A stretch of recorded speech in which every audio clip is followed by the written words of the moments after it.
Summer Vitale. On this episode of Laura in the Kitchen, I'm going to show you how to make my gingerbread pear muffins. They are incredibly easy to do. They make your house smell fantastic and they're just so good. The ingredients for them are really simple, so let me take you over them so you can get started. You're going to need a ripe pear that I have just peeled and grated, all-purpose flour, some molasses, milk, sugar, vegetable oil, egg, baking powder, baking soda, salt, ground ginger, cinnamon, and an orange. Those are your ingredients. I know I always have these on hand, especially around this time of year when pears and apples are in season. I load up in my bowl, my table is like this big and overflowing, and then, you know, but I love it. And just when they're starting to get a little bit too ripe to eat, that's when you bake with them because they are so sweet, they have such great flavor, and they add an incredible amount of flavor and moistness to whatever you put them in. So, first thing you want to do is get your oven to 350. Second thing you want to do is take your muffin tin, line it with little liners like so, and I sprayed it right around with some non-stick spray just in case they were to stick around, but they shouldn't. Okay, first thing I'm going to do is I'm going to take my flour and my dry mixer, all my dry ingredients basically, and I'm just going to very quickly mix this together because I kind of want it to be somewhat mixed. So, that's simple, right? So in this big bowl, I'm going to add the sugar, the vegetable oil. If you don't want to use oil, you can always substitute with some applesauce, unsweetened. Unsweetened applesauce works really, really great for this. I don't have any on hand, but if I did, I would probably use it. So, I'm just going to mix that very quickly. That's perfect. Doesn't take very, very long. And then I'm going to put in one egg. You know, I always crack it separately just in case you get a bad egg.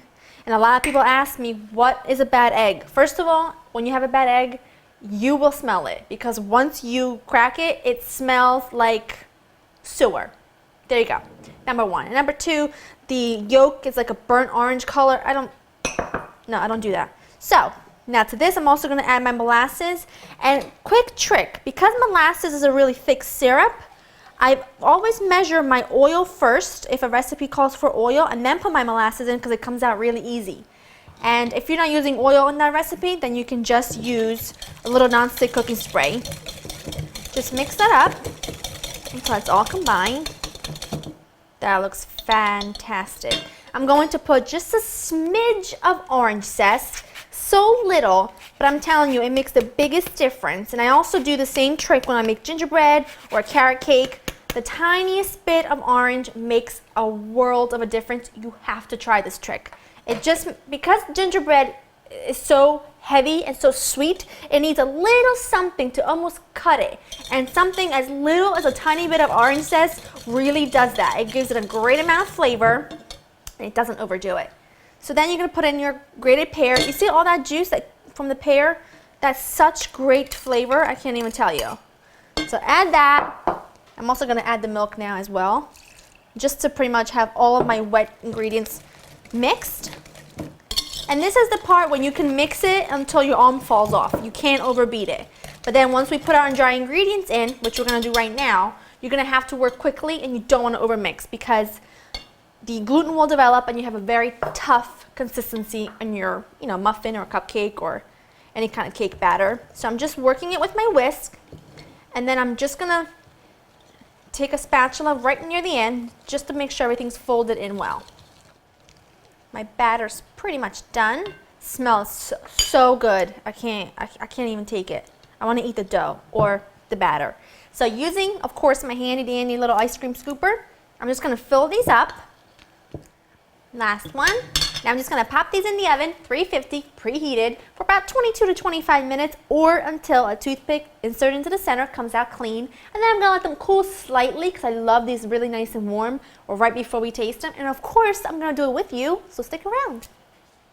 My muffins baked for about 22 minutes and they are perfect. They look beautiful, they smell even better, and I just can't wait to eat one. So, I'm going to show you what one looks like, obviously. If you love gingerbread, you would love, love, love, love this recipe. It's so, it's no fail. Look at the moistness in that. Come on. Just gotta take a bite, just have to.